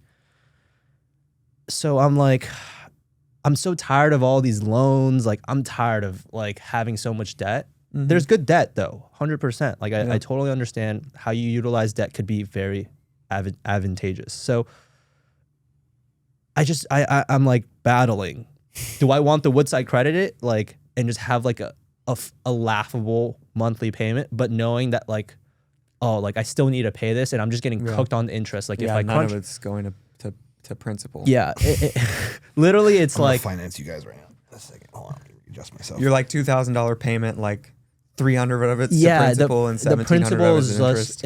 It's you're just holding it. It's just a hold fee essentially. Exactly. And so I'm like, dude, like, do I just bite the 365, pay it all off, like, first day I get it, or pay 200, have a monthly of like $3 to $4 grand, and then just try to make sure I pay that off. And that difference of money, like, I put it in the market and hopefully make more money with it. So it's like I get a mix of both, but I still kind of get cooked on. Realistically, you're looking probably 100 down, right? It's 84 on the lower end. Traditional structure, or like a Woodside Riz? You think Woodside would take less? I think it depends on his lending history and the way he looks on a portfolio or on like on a profile. Personally, I would want to put at least 80 down. Yeah, just to protect yourself from going upside down, because at 365, like you said, there's a possibility of that car getting down to like 280, and you don't want a day to come where you owe 300 and the car's worth 280. I know, that's what's brutal. So, like, that's where I'm like, put at least 80 down, where I know this car's never going to be worth less than this. So even if my payments pay this off slowly from here, I know I'm in the green on the car. Yeah, that's how I approach it. A car like that. I'm just so tired of paying interest. I've been paying interest. I'm not trying to sound like annoying, but like, I've been paying interest since I've had a car. Yeah. The only thing I've ever paid off was my Miata, and that was like $5 grand. So like, it's almost like one of those things where I'm like, maybe it's an ego thing where I'm like, I want to have the title and I just want to be slate free from this car, and it is what it is. Like, 5 years, I accept that I lose 100K on it. Like, I'm accepting of it already, because when I look at the 3RS market for 2019s, it's at probably retail price right now, maybe even a little bit lower, depending on how many miles it has. And I'm gonna put miles on this car. Like, I don't care. I'm Right. I'm accepting that. You're gonna Mhm. push it. I'm gonna beat the crap out of this car because I know I can. Right. Like, and it is capable of taking it. So it's like, I'm accepting that. So do I just bite the bullet now? Do I pay off 365 as soon as I get the car? I get the Montana registration. I get the Montana, insurance. Like, I'm saving a good amount of money. I'm shipping the car to Montana as soon as I get it too. And I'm doing a whole drive from Montana to Los Angeles, Pretty awesome. breaking in the car. And it's going to be good for content. So Mhm. I'm like, this is a good business move. Like, I'm just like, man, like, that's a lot of money though. 365, like, if I put that in the market and put in a few right things, like, that's going to be $1 million in the time that car is worth like 200 grand. 5 years. Exactly. Think about it. I look at it. It honestly just comes down to the way that you look at money and the way you look at debt and interest and all that. Because I am 100% understanding of what that feeling of like monthly payment and all that stuff. Like it burdens you after having like a thick monthly payment so long. Because every month I like it as like a fire because I'm like, somebody got to make the payment. But at the same time, it just gets tiring at some point. You're like, I just wish I didn't have this damn payment. Yeah. But so like when you look at and you talk about tired of paying interest, it's the same thing when like you do when you're, let's say we're doing like a real estate flip. You have hard money and you're doing 10%. It's carry costs. There's a certain dynamic. If I'm borrowing this money and I'm leveraging capital, it's the price to pay to leverage said capital. So it goes the same thing with the car. I might be paying high interest. If I do Riz, I'll have a laughable $2,000 a month payment on something like this, and 1,700 of it's going to interest. But that's the cost to keep an extra 250 grand in the market. So do you look at it as I'm spending money on interest over long term, or do I look at it as can I put my 250 in a vehicle that can produce more than the interest I'm paying monthly long term? Is the 250 making more than 1,700 a month? Yeah. Exactly. Yeah. Which I know it can. Yeah. So that's the biggest way to look at it. But Not that challenging either. It's really not. No, even at just S&P. Let's call it 2,000 a month. Is that a realistic number for one of those long term? Yeah, because that's 10% So monthly. You tell me you can't make 10% on 250 a month? 2,000 a month. So on 250, that But- 250 needs to make you 25 grand in a year. Yeah. You got to do 10%. Yeah. Which I feel like you could be like, you don't have to be smart to do that. Crypto, literally go, and you'll do it. You'll be fine. Or you'll lose it all. One of the two. Yeah. Or you lose all of it. Oh my God. Bro, I'm telling you. But again, I know all the sides of the coin. So your perspective, I can see every perspective. Yeah. I know the feeling. I just think, and this is also partly the way that I think, because Cam has talked to me about this too. Cam's like, I don't want more monthly payment. I was like, bro, you're 6. I was like, you're young to the game right now, right? When you're 40 and you're talking about you don't want a monthly payment, I get it. Because we've been doing this for years. How old are you? 25. Bro, you're not gonna slow down anytime soon. You're gonna keep making money. You're gonna ramp up making money, and the car is gonna make more money for you. Keep money in your pocket. Money is better kept. I agree. there. Yeah, I totally agree. I mean, that's also what I do with taxes. I'll hold it to the very end, Exactly. and then because you have more control. Yeah. People pay quarterly though, and I think you get like a penalty if you don't do quarterly, something like that. Yeah, depending on the business, but like even like your personal filing in April, we're filing in April, dog. I'm in October. I'm extending to October, the last possible second. Because again, it's like, okay, so it's funny. I actually had a conversation with my fiance about this. I got like a parking ticket, or I got something where she's like, do I need, like, I'm going to take care of this right now. And I was like, when does it due? She's like, in 6 months. I was like, oh, okay, don't pay it. She's like, why? She's like, it's $60. And I was like, and? She's like, I'll just take care of it right now. I was like, no. They don't need my money now. I was like, they'll get my money in 6 months. Keep it in your pocket. Interesting. Even $60 Yeah, though. how do you remember? I'm going through a Do you put it crazier into thing. Do you put it into a folder? You're like, all right, here's my 60 6 bucks. months from now. Gotta make more than. We'll pull this back out. So for me, okay, the $60, again, it's an example, guys. Okay, Walk gotcha. me here through, okay? Okay, Jesus. gotcha. But what I more so mean is like, for example, I take a late penalty hit on that ticket for $10. If you want to do, we could do a couple $1,000s. I'll take a late penalty hit for $800 on a $3,000 ticket, whatever. Okay, now I'm $3,800. Okay, I can turn $3,000 into $30,000. I'm confident in my ability to do that. So I'm not going to give them my money. It's the same thing with like my credit, like not dynamic or your credit card, but like you pay your credit card the first every month, you pay your credit card when it's due. I pay as soon as I make a purchase. The second you purchase it, you pay it down? Yeah, I pay it down. Interesting. Because I used to have a friend that was like, know-it-all in credit, Oh, and he he like told knows the game. and he told me like utilization is extremely important. So if you're utilizing Which it more than like 9 to 11% on a credit card, it technically is harmful, is what he told me. 9 to 11%. Yeah. Wow. So when he told me that, I'm like, like he told me to obviously open up multiple credit cards, Right. because every time you open up a credit card, it cuts your time in half. Right. So now I have like 10 credit cards. Right. I opened it when I was like 18. What's even better is if you're like a kid, like a baby, and your parents put you with like under their name, Right. you get all that time that they got, which is crazy. I didn't know that. I didn't know all that stuff. Why didn't my parents do that? Right. I completely understand. I mean, I come from immigrants like yourself, so like they don't even know that that system even exists type of thing. That's why I've leaned so heavily into capitalism, leveraging capital, because again, the system exists to be utilized. Like For we were sure. talking about it earlier. For sure. I'm gonna play the game. Yeah. Especially, I think, I don't know, man. I think right now the investment opportunities that are gonna come up. I just think it's just 10 times better to have as much money as possible in your I pocket. know. That's why I'm like, it's so hard to be like, because it's more of a personal thing too. Right. The personal want is a battle with like what's actually important, right? Like, obviously we're young in the grand timeline of life. Like, we have a lot of time, right? Obviously, when you're older, it gets a lot harder. You get put in positions where you can't really do those things. So I'm like, you know, if I work for the next 10, 15 years, like I'm still going to be okay. Like I'm not tripping right now. I'm not going to be tripping in the next 5 to 10 years. So I know I'm going to keep working. Like you said, like the money's going to come in. Now it's just a matter of like how much better can you do with the money is where it's like a hard battle. And I know you know that really well, because that's clearly what you're talking about right now. So Telling you, bro, I know, and even the way you talk about it, bro, you know what to do. You know where to park the money. I'm confident about your ability to be able to turn that even more. Again, you're gonna do what you're gonna do at the end of the day.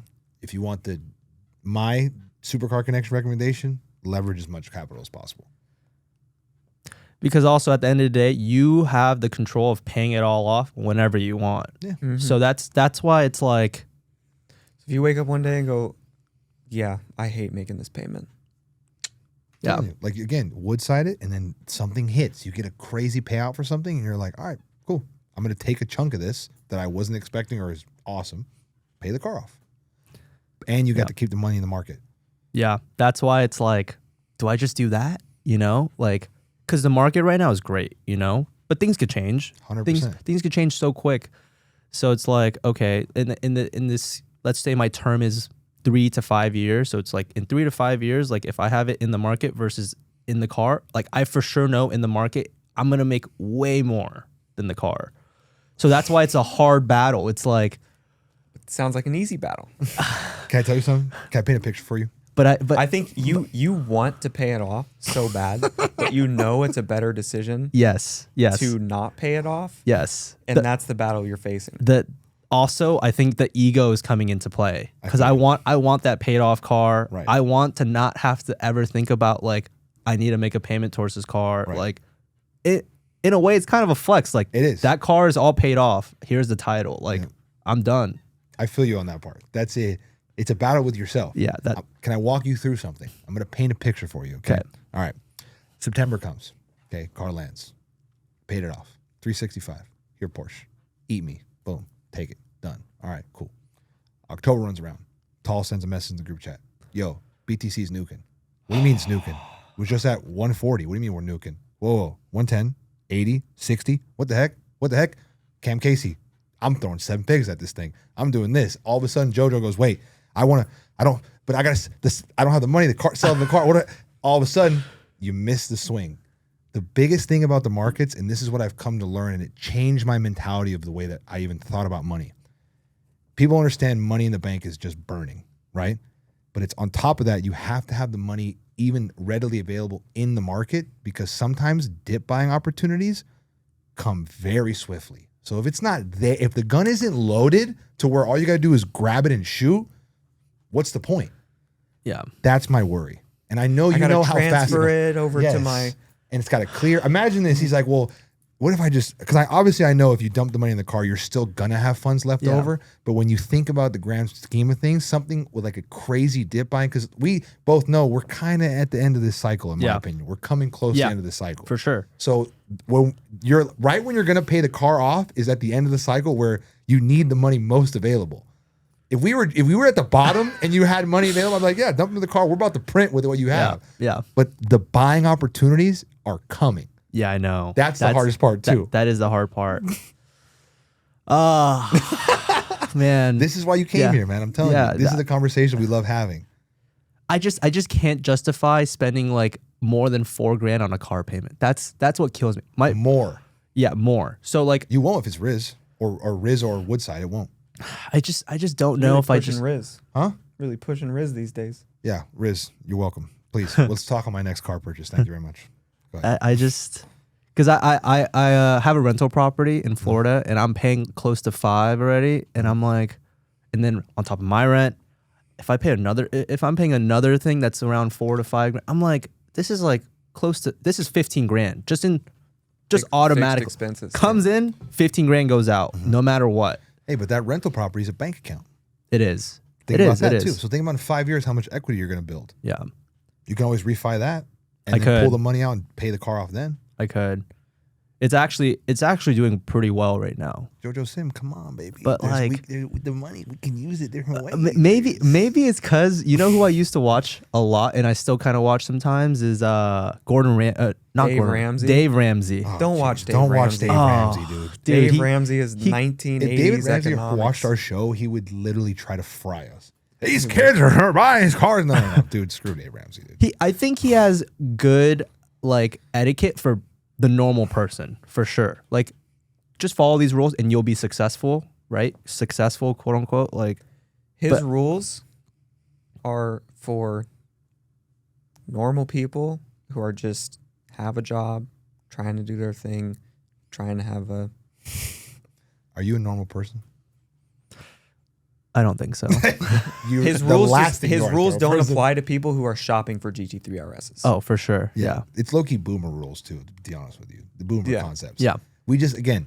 Even for the normal people, his rules don't even work anymore because of the income to house ratio these days. Think about the way the world works and the internet and the way money works. Like, we've seen kids turn $7 into $45 million on leverage trading. Like, think about how crazy that is.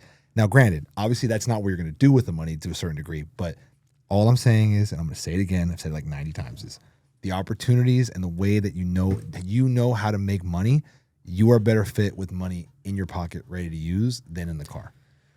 Last time I'm going to say it. So then how much money should I put down on this car? See, now I think that's part of the problem, because you also need to see, like, we're talking about this, but we don't even know what the banks are going to want from you. Yeah.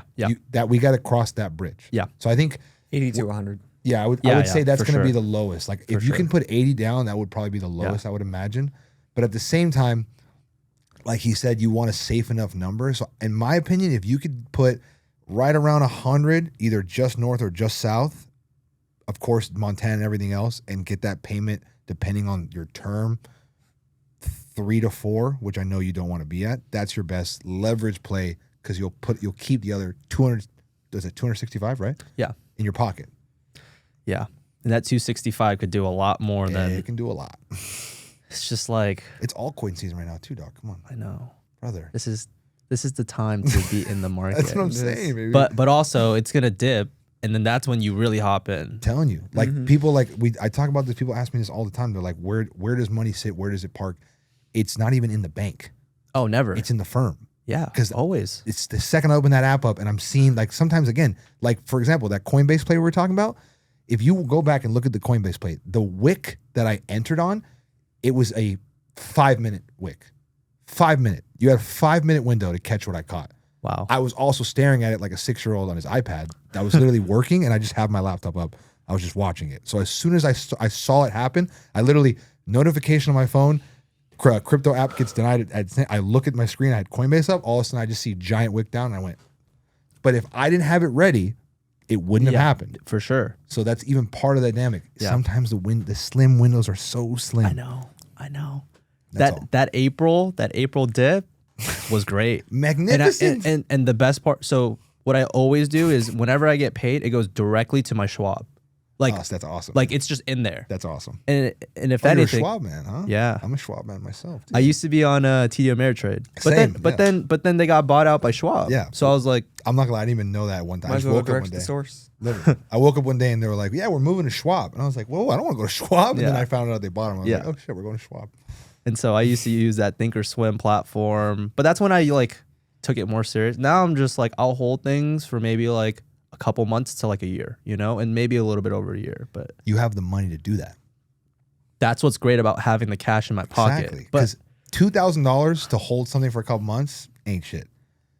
200 grand, 400 grand, 500 grand on a swing, that makes a swing in shares, which is very low risk depending on what you're playing, worth it. yeah, for like, sure. Like think about like one of the things I think about like right now, this is the most recent play that I did was Boeing had, I call these things, so like within the stock trading world, I call these glitches in the matrix. So basically what happens is like you have a news event or something that makes the company, the company's stock price dip, but it has no correlation to anything with the company in terms of balance sheets or negative impact. Like Boeing had a plane out of India fall out of the sky. Yeah. All of a sudden price went from I think it was like 212, 213 to like 195, 200.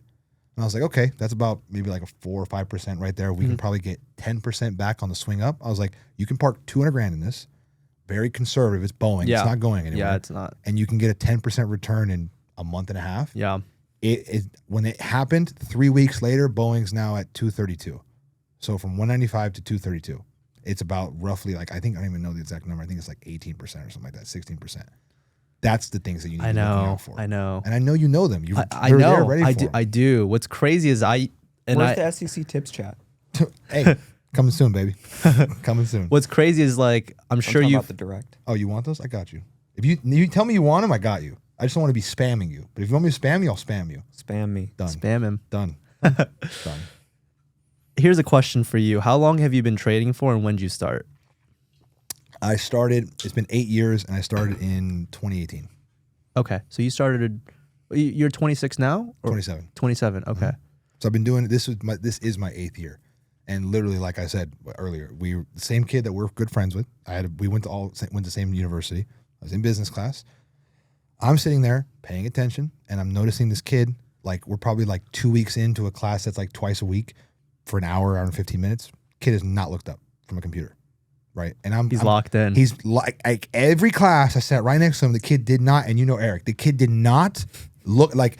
We're not even talking about trying to make it seem like he's paying attention. The kid was literally like on the damn like table level on his laptop. Doesn't care at all. So finally one day I go, like, what is he doing, right? And all I'm seeing is like red and green things going off. So finally I'm like, yo, what are you doing? And he looked at me kind of like you're about to talk to me right now? And he's like, oh, I'm trading. I was like, trading what? He's like, I'm trading crypto. I was like, what is this? So then he introduced me to what trading crypto was. I didn't even know what that was. I was like, oh, so it's like stocks. Like, what's crypto? He's like, yeah, you should get into this. I missed that boat. Yeah. Because I was like, once I learned that, I was like, well, I don't really know this crypto stuff. I was like, I've heard people that I know have money talk about stocks. So all of a sudden I went down a rabbit hole of learning everything free on the internet about stocks. Nobody told me about over information. So then I started to try to trade, but I had heard like 90 million people tell me 90 million different things like use this, use this. And I didn't even know what I was doing. Yeah. Then I started to pay people, mentorship, stuff like that. And I was like, okay, this guy says these things are good. This guy says these things are good. And then this guy says these things are good. And everyone was talking about different perspectives and using different things. So then I said, okay, I'm going to be really smart. I'm going to use everybody's stuff all at once. I'm going to be a genius. Cooked. 3 years of Just figuring things out. Trial Trying and this, error. fail, try this, take a break for a couple months because I was pissed because I'm blowing an account. yeah. Then after 3 years, I realized, okay, this works, this is crap, this works, this is crap. Strategy, 5 years, Boom. Scale up, scale up, Yep. scale up. To now be able to do the days too. But it's also part of the fact that make money in the market, make money outside the market, put it in the market together. Now I have a bigger portfolio to work with. So I'm taking nothing crazy. Like every day I look for a 20% gain on an options play, but with the right position size, 20% is $2, $4, $6 grand a day. Yeah. What more do you need than that? Yeah. You can do the same thing. I know you're capable of doing the same exact thing. What's crazy is what got me into stocks was Wolf of Wall Street. When The movie. Yeah. That's awesome. And it was the trading penny stocks. And I was like, I'm a kid when it first came out. I was in high school, I think. I was like probably in like 9th grade, I think. Oh damn. Yeah. When I first saw the movie, I'm like, whoa, like, you know, it's like it's like kind of like glamorized. Right. So then I believed it. But that's where I started doing research. And I was like, whoa, like people actually like this is a real thing. Like people actually make money off of penny trading. stocks. Yeah, Or off of just trading. trading in Yeah, just general. trading, but also penny stocks. But it was just very common to just trade every day. So then I was like, wait, I could do this.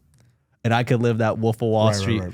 That was the quote unquote dream, right? But like that's what motivated me and that's how I got into it. And so then in high school, like 9th grade, I would bring my laptop and use it during like lunch. That's awesome. And I would just like look at charts all day, and then I would do the paper sim trading accounts, like fake accounts, Investopedia. And then I switched over all my like classes to like business classes because I was like, oh, maybe they'll teach like certain indicators. Right. Like they taught the basic stuff like Bollinger Band, RSI, like volume, and like basic balance sheet stuff. But then I was like, oh, but this is like this is school stuff now. Like I want to get to like the real stuff. Right. You know, what do those like people on Wall Street look at, you know? So then It's rigged. it is rigged. It's for super sure. rigged. For sure. Super. Yeah. And so then once I started doing all that, I just went into a rabbit hole of like, honestly, I don't need to do all this because the quote unquote average person that puts money in the market will make more than the person that keeps going in and out 100%. on average. 100%. Right. So like when I had that mentality, I was like, you know what? Like I just put the money into the right things. I'll be fine in like 5, 10, 15 years. Like Chilling. call it a day. It's very mature of you to think at that age. He sent a video in the group chat the other day. What was Bitcoin price at when you sent it? $6,000. He sent like a video of himself like talking, like setting up a trading thing. And it literally like, we were all freaking out because we're looking at the prices and Bitcoin's at 6,000. Yeah. It's crazy. This was when the page, the coin market cap page, wasn't even fully developed. So it looked kind of like, it didn't look like a real good page. It looked like when crypto was like kind of like a scam. Like you go anything crypto, you'd be like, I'm gonna get hacked. For sure. Type of feel and everything. It's just, it's mind blowing to see stuff like that, dude. I'm 30. I mentioned it earlier. It's just one of those things where what I've come to realize is like even Eric talking about crypto. Also, we gotta get to guest questions. Oh, we're at the end? Damn, I've been enjoying myself. All right. This was good. This is good. Last little second. Okay. Like our friend Eric, who mentioned trading crypto at the time, and I didn't even know what crypto was. I tried it and I didn't understand it because all of a sudden they're talking about the wallets, and I was like 90 million characters, and if I missed one number, my money's gone. I was like, no. Screw that. I'm not doing this. But all it takes is just starting, whatever it is, pick it. Crypto, futures, stocks, pick it. Stick with it long term. You're going to come out on the other side. Yeah, don't do them all. Don't do them all, and don't think 3 months or 6 months is long enough. Think about it. He asked me how long I've been doing this. 8 years. Yeah. And the first 3, I was literally like throwing stuff at the wall, see if it sticks. Just blowing up accounts. Blowing up accounts. Yep. Make a little bit of money in real life, dump it in I would get excited because I'd be like, oh, I got a band. All right. This is going to work. I know what play. I know what I'm going to do now. All right. So here's the final questions. Everyone's got to answer. Okay. First up, what's the most overrated car today? I think the Huracan, the Lamborghini Huracan. Is the most overrated. I think so. Why is that? Because it just drives so boring and people hype it up. It's very meh. All of them? I would say the era from like 2015 to 2019. Yeah. Even maybe 2020. Yeah, because those are still Evos, right? Huracan Evo. 2020 was when Evo, they switched and it became Evos. It became Evos, now yeah. they're Evos.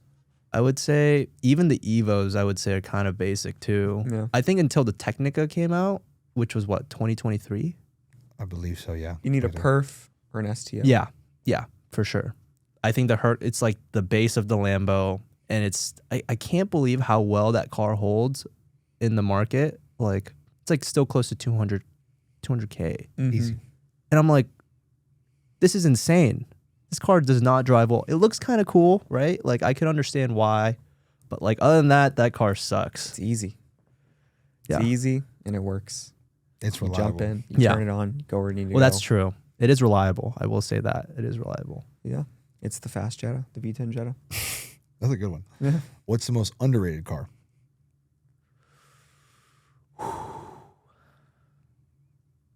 This one's always a little tricky. Yeah, this one is tricky.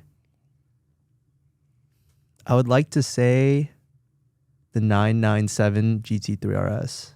Really? Yeah. Okay. Walk us through that one. Underrated.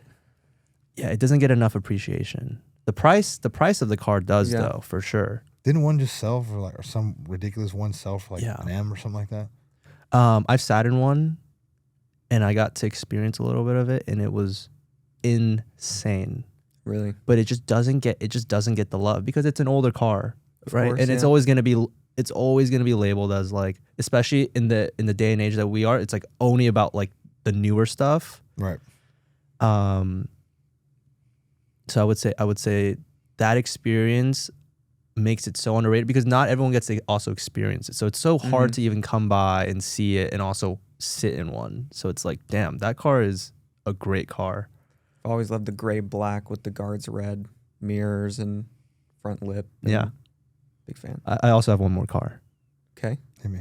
I like the Revelto. Okay. Yeah. Always Revolta I'm not too. mad As at long as that. the batteries work, Yeah.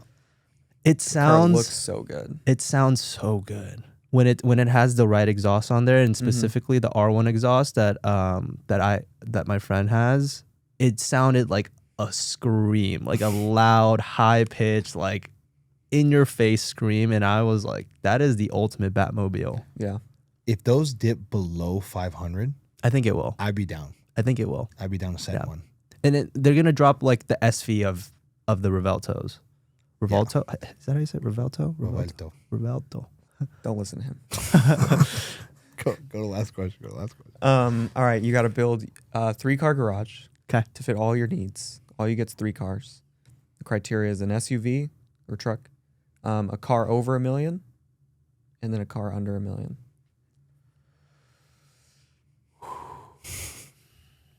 So not a truck, right? SUV or truck. SUV? Okay. SUV or truck. It would be the TRX. Okay. Over the Raptor R. Yeah, over Raptor R. Bold move. Yeah, I like the TRX. Raptor R looks cooler, but the TRX just a beast. I feel you. Mhm. It's very It just- Van Nuys of you. I respect it. Over a Picked it up million at Keys. over $1 million car would have to be the Jesco. Okay. That's like just an insane sounding car. The new Sedir Spear or whatever that just broke the Goodwood Hill Climb record.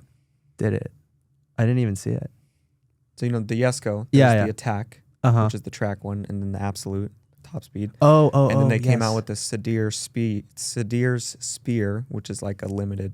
They're making like 10 of this edition Yesco, and the Arrow is even crazier than the Attack, and it just broke the Goodwood Hill Climb record. Wow. Damn. That's absurd. It's just So they're probably gonna try to take the Laguna Seca record back, I would imagine, after Car Week. oh, I can't wait. And then Lucas is gonna go in 6. He's gonna get the news, and in 3 hours. Yes, let's see how they'll have the 21C out there again. Okay, under $1 million. SVJ. Yeah. All right. I thought you lo- were gonna hesitate for a second. No, because the more I think about it, dude, that SVJ drop top, like H5s. it just sounds so crazy on the highway. H5s. It's When it vibes. when you get that thing with the nice exhaust and it smacks flames at you, It's sick. it's just like that is a baller car. Yeah. We never got to go driving when I had Just my don't Bentley run or from the Leasing. cops. We did. I kind of drove next to you and I got to hear it, but we never went on like an actual We drive. didn't do the driving. Yeah. Okay. I'm That car was wild. That car was fun. It's not a bad garage. It really Yeah. isn't. It's a fire garage. It's just I wish I could have like one more daily car. That's the challenge. Yeah, that is the challenge. But I think that TRX is gonna do the job. It's versatile, and you Yeah. got power. It's a nice one. Home Depot runs. Yeah. Everything in between. I love it. What's a great daily here is a Tesla though. Yeah. But that's my opinion. Hop on the highway, Yeah. put it in. Put it in autopilot. I get to be on my phone. Like, it is great. I talked about this last episode we filmed. I was like, Tesla autopilot, you just chilling. Like, If you work remote and you do things like that, having a car like that, depending when you use it, it's worth it. The autopilot's nice. And then nice. I just plug it in at my house, and it's good to go the next morning. I even went camping with the car, and it's perfect. Like, it will do autopilot for like 8 hours, and it just does its thing, and I get to be on my phone. I like kind of like rigged the autopilot a little bit, so it just works the entire time. Right. It's great. You went camping like you slept in the car? I did, where I slept in a tent and in the car. Word. Yeah. Okay. And it was great. It has camping mode. Of course. Yeah. Why wouldn't it? Yeah. So it wasn't too bad. Awesome. Well, Well, thank you for coming on. You can Thanks, follow man. JoJo at JOJO SIM. Well, thanks for having me. tremendous. This was great. Yeah, this was fun. I hope we gave you some clarity in your decision making in the future. I think you did. We'll I just see. have to drop the ego. We'll see what happens. Yeah. You know what else is cool?